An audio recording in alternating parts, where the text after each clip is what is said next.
Ako diya si Dodoy tapulan pero adunay pangandoy. Usa tala ubani ko ninyo. Matagadlaw na akong pagpaningkamot.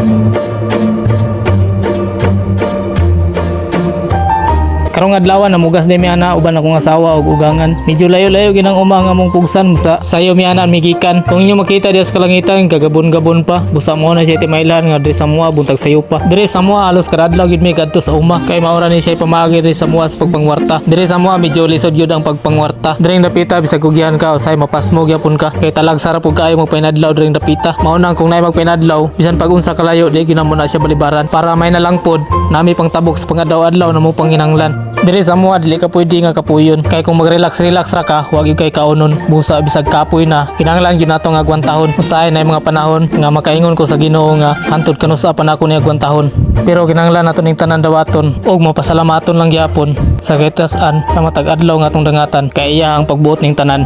Kini nga video wala na ko ni gibuhat para magdrama sa inyo o magpakiluoy sa inyo. Gibuhat na ko ni para ipahibalo pud sa inyo nga dili lang pud kay kamura ang naigisagubang nga problema sa matag adlaw. Apan bisan pa man anang tanan, ang akong ikapadasig sa inyo nga sa atong kinabuhi ang importante laban lang. Og diyang dapitan nabot na demi ana sa area og nagsugod na pud ayog pugas ang akong mga kauban. Ingana ka bakilid ang area nga among pugsan. Luag-luag pud ni nga area ni among gipugsan og dili lang pud kay kamera ang namugas ani.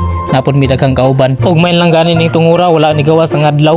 Dili ra kay init ang panahon. Medyo hayahay ra paminawon. Pagsugod na mo diya og pugas amo gyud ang giduutan para dali ra pud mi mahuman. Og wala gyud namo na undangi hangtod wala nahuman. Bisag kapoy na amo ra gyud ang giantusan. Bisag lami na gyud untay pahuway pero kinahanglan banatan. Kay napod mi gagmayng bata nga gibiyaan. Gibilin ra namo sa iyang ayaan. Og wala pud mi dalang balon para paniudto. Busa kinahanglan mo mahuman taman sa udto. Ingon ana kapait among sistema ri sa bukid. Busa kung kwartahan ka di ka karelate ani akong istorya. Kay pinubre ra man gud ni amo ang sistema. Pero bisan pa man saluyo ang tanang problema. Nagmalipayon gyapon mi nga nagpuyo diri sa mua. Kay ang kalipay sa tao dili na siya magbase sa kwarta. Diri sa mua kung kugihan ka makasud-an kag libre ra kay naay daghang utanon nga makutlo diya sa mga daplin. Presko na, layo ora sa sakit o good for the heart pa. Og ini kagabi pwede ra ka mangiwag og baki. Og nakaabot kani nga parte sa video pisig pwede pud ta makahanyo nimo. Kung pwede paki-share lang pud ko ani nga video sa imong mga amigo. Og pila ra istorya mga higala diyang dapita human namig pugas. Nagrelax na mi ana para mubahada. Og diyang dapita hinay-hinay na pud mig bahada aron pud makauli na pud mi sa mua aron makapaniud to kay medyo gutom na gyud ang mga orasa.